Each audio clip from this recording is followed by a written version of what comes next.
quelque chose avec Jocelyne Kiambi, qui sera avec moi à l'animation. Bonjour. Bonjour. Voilà. Bonjour à tous. Tout à l'heure, nous allons essayer de voir les Congos d'hier et d'aujourd'hui. Qu'est-ce que ça nous parle?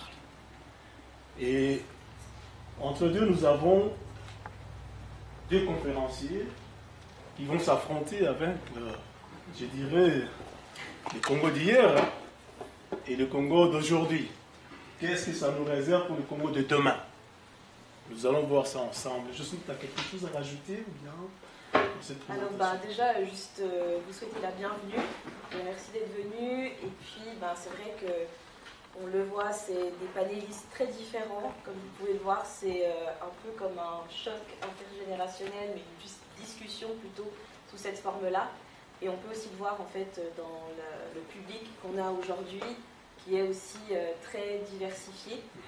Donc vous pourrez poser justement aussi vos questions, donner vos points de vue selon votre génération et puis selon votre expérience aussi.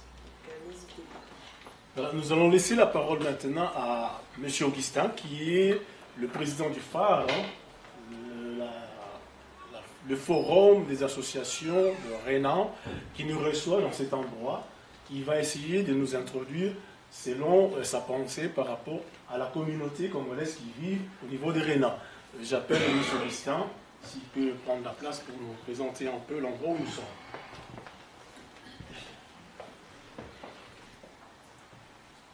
Voilà, je l'ai déjà dit, Jocelyne l'a dit, hein, bienvenue, nous sommes à Renan. Renan, vous êtes mieux outillé que moi pour pouvoir parler de Renan. C'est la ville qui regorge le plus grand nombre de non-suisses, des originaires non-suisses, pour ne pas parler des étrangers ici en Suisse. Près de 130 nationalités cohabitent ensemble, sans problème, sans souci. Si j'ai épinglé Renan, donc Didier m'a introduit, je suis Augustin Mugamba, président du phare. J'aime bien parler des premiers parmi les égaux dans la communauté congolaise ici, qui est bien représentée avec son secrétaire général qui est là, son conseiller principal qui est là, son communicateur qui est là, donc c'est vraiment bien représenté. J'ai épinglé Renan, j'ai dit 130 communautés qui cohabitent ensemble, mais cohabiter ensemble ne suffit pas. Chaque communauté fait valoir ce qu'elle est. Et comme vous le savez, les Congolais, très longtemps, on nous a mis dans une boîte de sardines. C'est-à-dire on parlait des Congolais que d'un seul côté. Et la nouvelle dynamique de la communauté congolaise a décidé d'aller plus loin, de montrer que le Congo a plus de potentialité et partout à travers le monde où il se trouve. La communauté congolaise de Renan et Ouest-Lausanne aujourd'hui a l'actif plusieurs activités. Un espace culturel avec une école de langue où vous pouvez venir apprendre nos langues nationales, la géographie et l'histoire positive. Le directeur de l'école est là présent, à un moment donné peut-être qu'il prendra la parole dans les débats, et les conseillers qui s'occupent de l'école. Un autre actif aussi, le festival Jambo. La prochaine édition c'est déjà le 7 juin 2025, donc vous êtes informés. Je dirais, en sous-branche ou en lointain, le MDIS, dont le président est ici, il pourra en parler lui-même à un moment donné, c'est-à-dire le mouvement pour la diversité au sein des institutions suisses, vous devriez être. Plus loin, la commission interdisciplinaire, le dernier bébé né, le président aussi est là présent, il pourra aussi s'exprimer, avec bien sûr objectif de sortir toutes les potentialités que nous avons dans la communauté congolaise. Je dis bien toutes les potentialités, donc surtout les intellectuels, dans toutes les branches. Quand on parle d'interdisciplinaire, on va les répertorier tous. Et ils passeront par ici, dans ce cycle de conférences, pour nous expliquer ce que c'est leur rapport dans le monde scientifique, dans la communauté, pour les pays et dans ces pays d'accueil. Je pourrais encore ajouter quoi dans du côté actif de la communauté congolaise, je dirais bientôt un restaurant congolais ou africain juste à côté.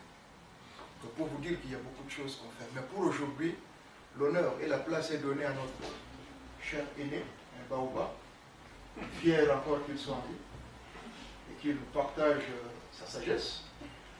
Et comme l'a dit Jocelyne, le jeune, allez la place. Et merci à vous, sénateur et Jocelyne. Voilà,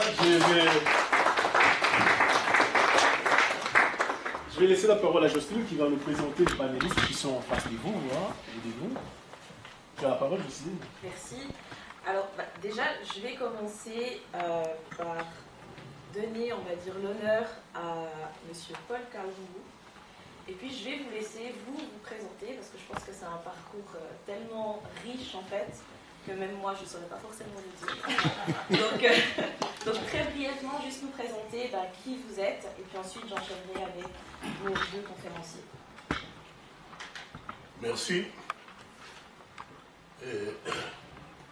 Vous pouvez vous asseoir. Hein, si Moi, je voudrais me mettre un peu debout parce que j'ai la crève.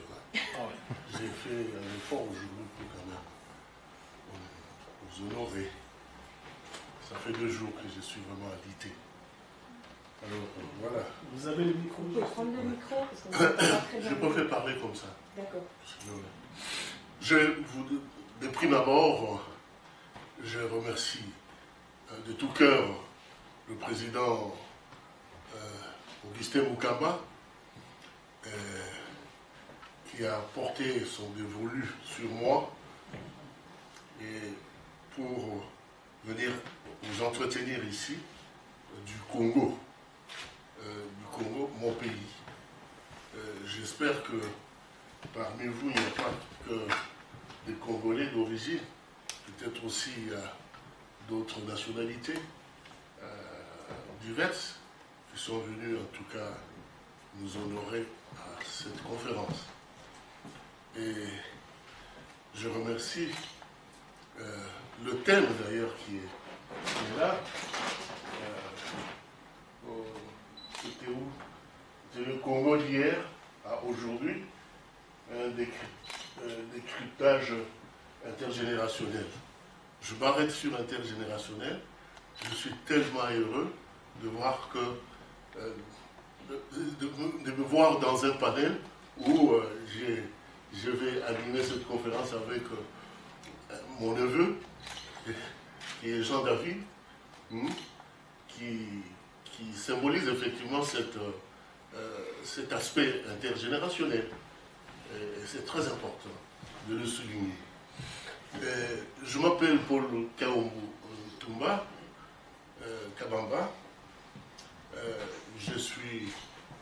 J'ai 74 ans. J'ai l'aurai au mois le mois prochain, le mois de novembre prochain, le 11 novembre prochain. Je suis politologue, je fais mes études de sciences politiques à Lubumbashi pour ceux qui connaissent le Congo. Et en Suisse, ici, je fais le management culturel et social. Il y a 40 ans, ça va faire 40 ans que je suis en Suisse. Presque 40 ans. Et ici en Suisse, j'ai fait différents métiers. Mais cela n'est pas vraiment nécessaire pour que j'étale tout ça ici. Mais je peux dire que, en regardant sur le panel, vous me présentez comme le médiateur culturel. Ce qui veut dire que j'ai créé en 1988, ici, une association qui s'appelait Maison africaine des arts et de la culture en Suisse romande. Et cette maison, c'était pour présenter en tout cas à la Suisse, au pays d'accueil, c'est que d'autres facettes de la culture africaine. Parce que pour éviter un peu les stéréotypes et tout ça, etc. Parce que là, étant étranger, il fallait absolument essayer un peu d'offrir à ce pays d'accueil un visage qui qui éviterait un certain nombre de stéréotypes. Cette association a fait son temps avec beaucoup d'activités. Nous avons organisé des séances de pièces de théâtre, de conférences comme aujourd'hui. C'est pourquoi je salue en tout cas l'initiative du président Mukamba, qui me fait vraiment plaisir, puisque je lui ai dit un jour que voilà, je prends un peu de l'âge, mais là je voudrais avoir quand même quelqu'un à qui je peux remettre le flambeau. Et ce flambeau est en train en tout cas de briller maintenant. Alors, au moment où je vais vous parler de mon pays, du Congo, aujourd'hui, je voudrais, je ne peux pas ne pas vous dire ce qui est le Congo aujourd'hui. Monsieur Kaoumou, je crois que Jocelyne avait demandé juste votre présentation. On va vous remettre la parole tout à l'heure. Bon, alors, pour que nous puissions continuer. J'ai créé des associations ici. J'étais parmi les élus de la ville de Lausanne au conseil communal. J'étais président du forum des étrangers et étrangères de la ville de Lausanne. J'étais vice-président de la chambre consultative des immigrés du canton de Vaud. Je suis retraité. Voilà. Merci. Jocelyne. Je vais me rapprocher ici pour vous asseoir. Ouais. Je vais continuer avec la présentation des deux autres conférenciers.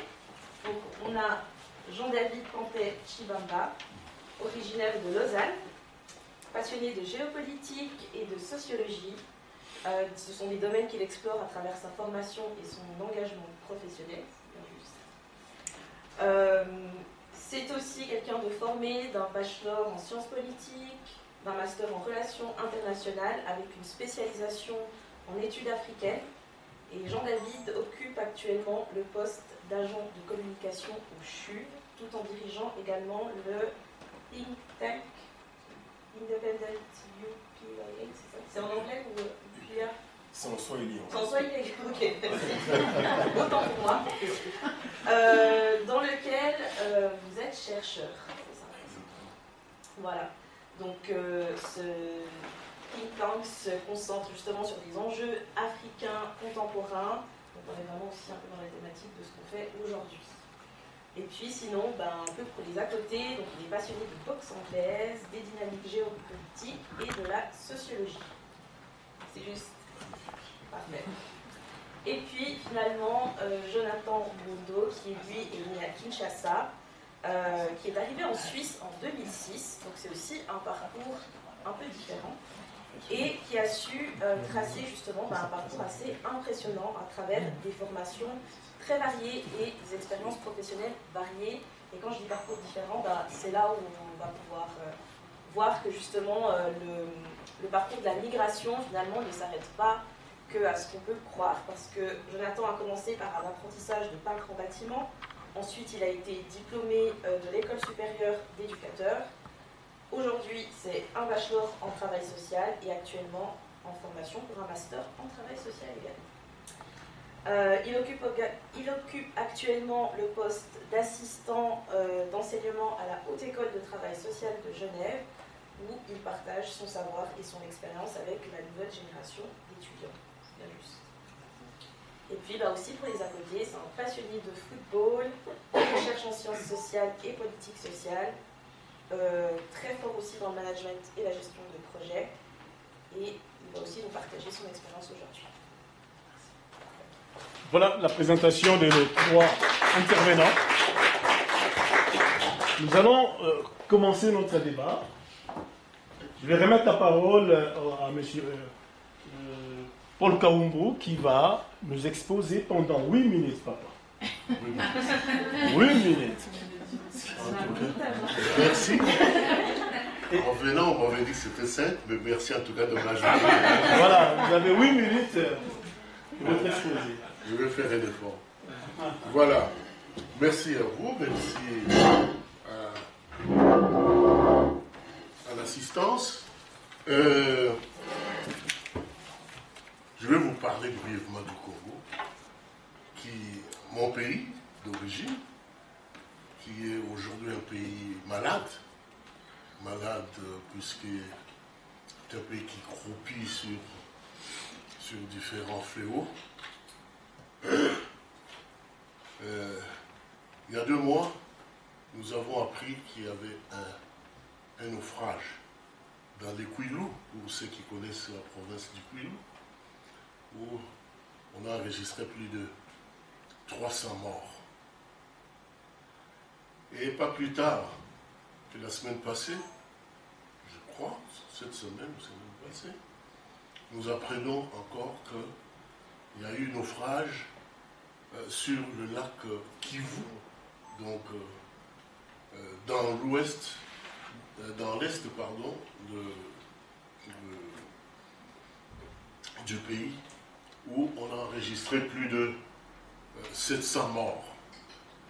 Il y a eu 48 personnes seulement qui ont dû, en tout cas, la vie sauve. Pour tout ce que nous venons de connaître, et surtout ce que nous avons enregistré comme deuil, je vous demande d'observer une minute de silence au nom de Congo, qui est malade, qui est vraiment en deuil, dont nous allons parler avec vous aujourd'hui. Merci.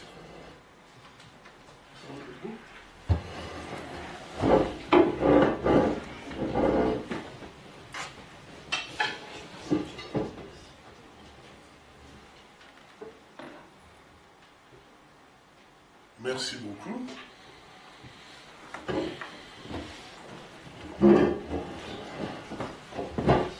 Nous allons nous replonger dans l'histoire du Congo. Il y a eu Congo. Pardon, j'écris très mal. Congo.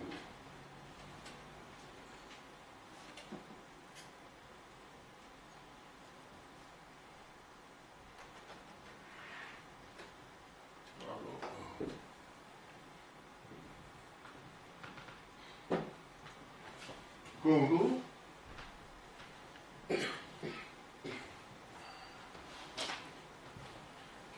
État indépendant.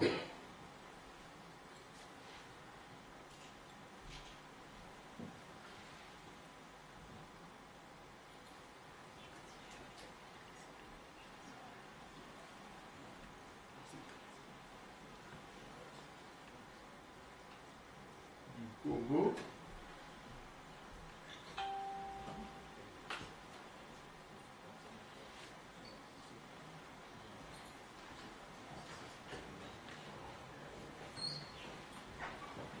Il y a eu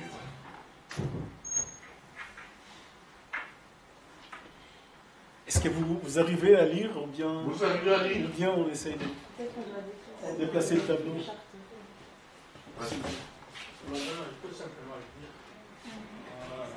Comme ça, vous me lisez bien là?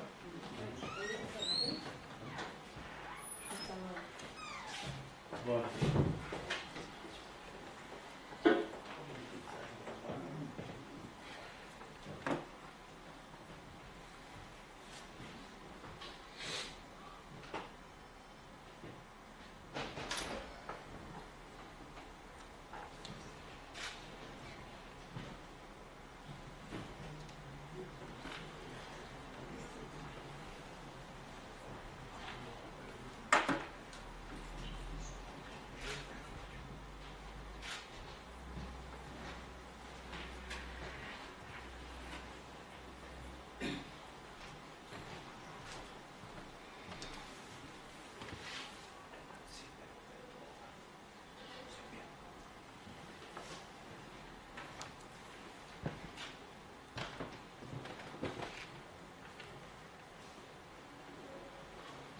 Voilà. Là, vous voyez très bien l'histoire du Congo actuel commence à une origine qui était une origine précoloniale. Précoloniale, c'est-à-dire quand le pays était un royaume et organisé par un roi qui s'appelait à l'époque, au 13e, bon, je crois que c'est 14e. Là, c'est 1300, 1313, 1300, je crois, 50. 350.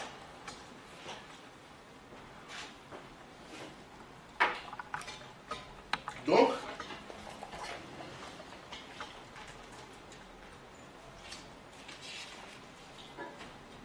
comme je disais, on parlera aujourd'hui du Congo précolonial, du Congo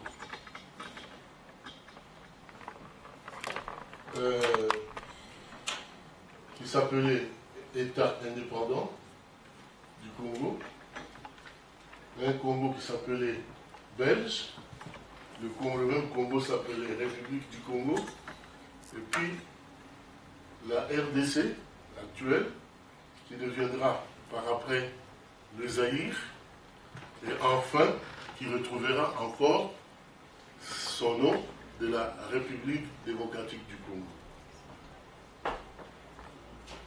Ici, c'était en 1300 qu'on a posé la fondation du royaume Congo par un roi, un grand roi qui s'appelait Lukeni. Un Mani-Congo qui s'appelait Mimi à Lukeni. C'était le premier roi du Congo qui a créé cet État-là, qui partait de l'Angola actuel, du Congo actuel, une partie de Congo-Brazzaville et un autre morceau vers le Gabon. C'est ce qu'on appelait en tout cas l'ancien royaume du Congo. Voilà. Donc, en 1700, bon, en 1482,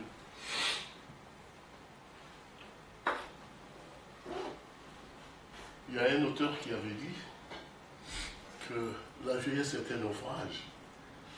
Mais vous occupez pas de moi, parce que parfois j'ai des problèmes de vue.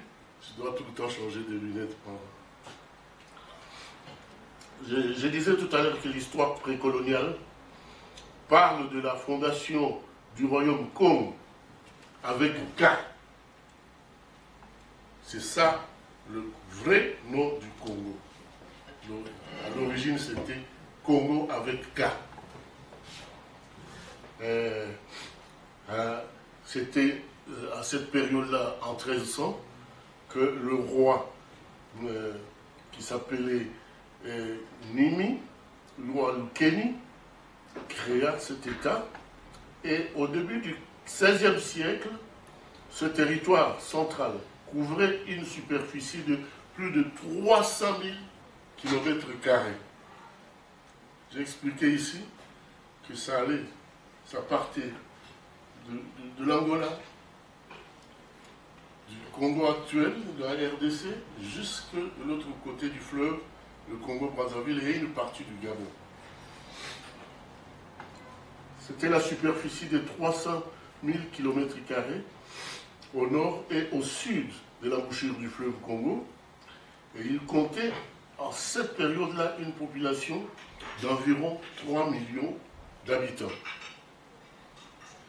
Ce royaume avait une particularité.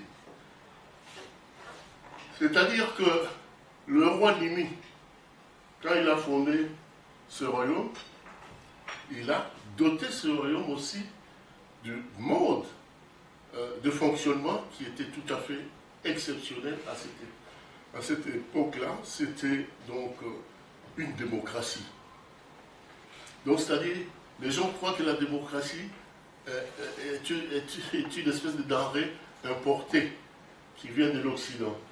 Mais le royaume Congo, la dynastie était élective.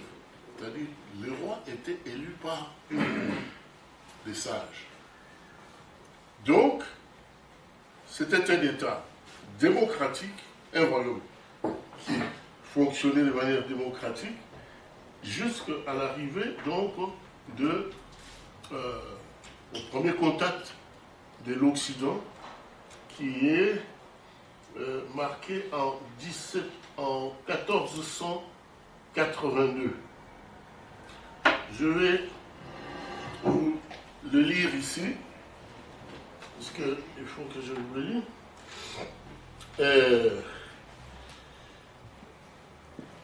Ce royaume, organisé par le roi Nimi à Lukeni,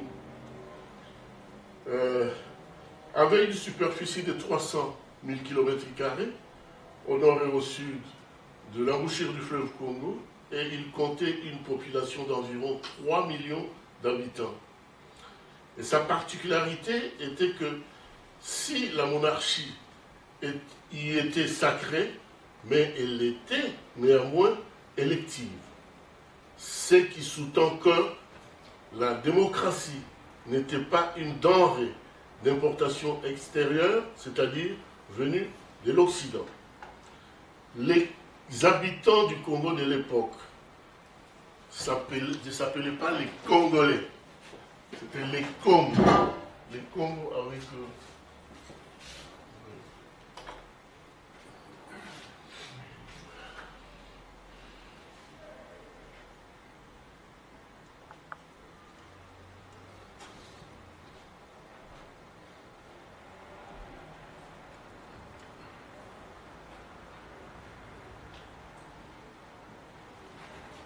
les habitants de ce royaume-là s'appelaient les Congos, avec K-O-N-G-O-S, les Congos. Voilà. Alors, les Congos ou les Congolais, si vous voulez bien, les Congolais pratiquaient l'agriculture, l'élevage et le commerce, et tiraient leur réputation du travail du fer et de la production de tissus très appréciés, et puis des armes et des objets en cuivre et en céramique. Ils vouaient, avant l'arrivée de l'Occident, dans cette partie de l'Afrique, les Congolais vouaient un culte à leurs ancêtres et aux esprits des lieux. C'est-à-dire que, à cette époque, avant l'arrivée des Occidentaux, il n'y avait ni le christianisme, ni l'islam, ni une quelconque religion d'importation à cette époque-là. Les Congolais avaient leur façon d'adorer Dieu, de rendre un culte à leurs ancêtres, et ils priaient, ils invoquaient leurs esprits du lieu.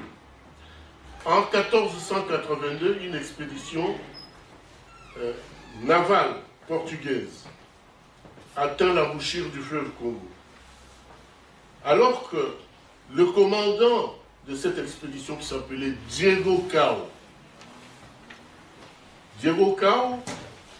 cherchait à ouvrir une route maritime qui relierait directement le Portugal, puisque à l'Inde.